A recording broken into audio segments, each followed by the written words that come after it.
Assalamualaikum warahmatullahi wabarakatuh.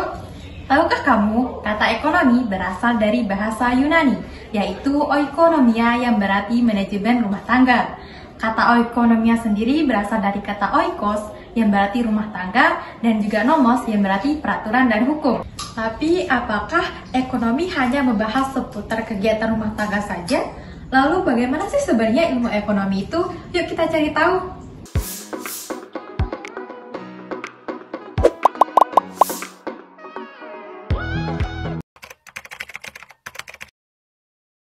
Pengertian ilmu ekonomi tidak hanya bisa kita sempitkan pada satu kegiatan transaksional saja.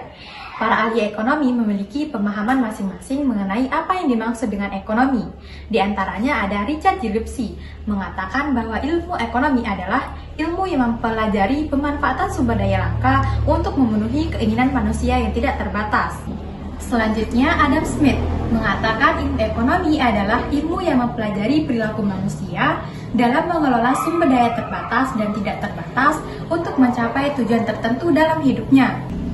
Dan yang terakhir, dari salah satu tokoh bangsa kita, yaitu Muhammad Hatta, beliau mengatakan ilmu ekonomi adalah ilmu yang mempelajari proses-proses terjadinya kesejahteraan dan keadilan sosial pada suatu masyarakat. Wah, cukup banyak ya pendapat para ahli. Dari sini kita dapat simpulkan bahwa ilmu ekonomi selalu mengandung elemen masyarakat, sumber daya yang terbatas, dan juga tujuan ekonomi. Ilmu ekonomi dibagi menjadi 3. Yang pertama, ada ekonomi deskriptif, yaitu pembagian ilmu ekonomi yang mendeskripsikan data-data, menjelaskan fenomena dan kenyataan yang terjadi. Jadi, ekonomi deskriptif merupakan cabang ilmu ekonomi yang memaparkan secara apa adanya tentang kehidupan ekonomi di suatu daerah atau negara pada masa tertentu berdasarkan data yang ada.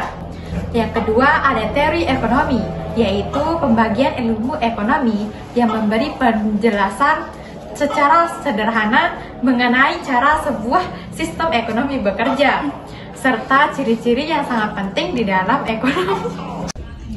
Teori ekonomi sendiri terbagi menjadi 2 macam. Ada ekonomi makro dan ekonomi mikro.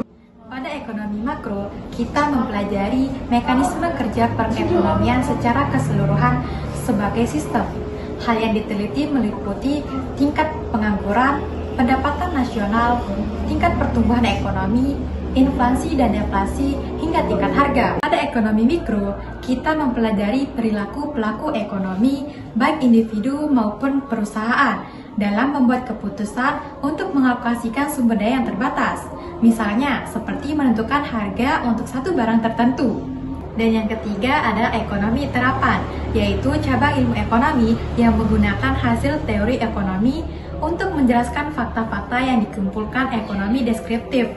Dalam ekonomi terapan, kita menggunakan ilmu ekonomi seperti pengukuran, analisis, statistik, dan ekonometrika untuk mempelajari fenomena ekonomi dan membuat kebijakan yang akurat. Sesuai cakupan bahasanya, ilmu ekonomi dibagi lagi menjadi beberapa cabang. Di antaranya, yang pertama adalah ekonomi moneter. Ini membahas tentang uang dan lembaga keuangan. Lalu yang kedua ada ekonomi publik. Ini membahas tentang kebijakan perekonomian pemerintah. Yang ketiga ada ekonomi industri. Ini mempelajari tentang interaksi berbagai perusahaan dalam suatu industri. Yang keempat ada ekonomi internasional. Ini membahas tentang perekonomian antar negara. Yang kelima ada ekonomi regional. Ini membahas tentang perkembangan ekonomi suatu wilayah.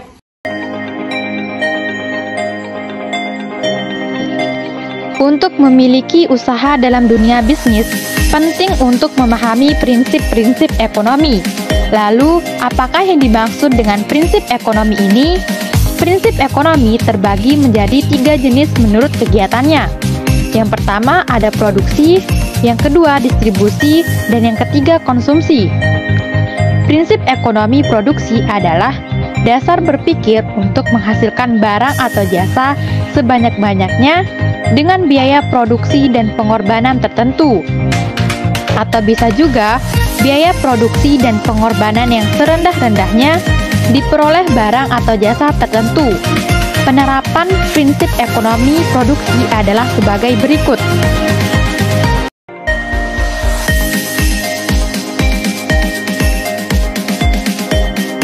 Prinsip ekonomi distribusi adalah upaya menyampaikan barang dan jasa dari produsen ke konsumen dalam jumlah, mutu, dan waktu yang tepat dengan harga tertentu.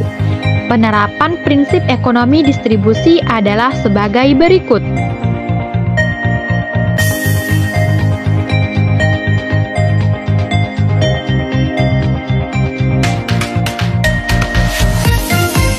Dan yang terakhir, ada prinsip ekonomi konsumsi, yaitu dasar berpikir untuk memperoleh kepuasan sebesar-besarnya dari satu barang atau jasa dengan anggaran dan pengorbanan tertentu, atau dengan anggaran dan pengorbanan yang sekecil-kecilnya diperoleh kepuasan dari barang atau jasa tertentu.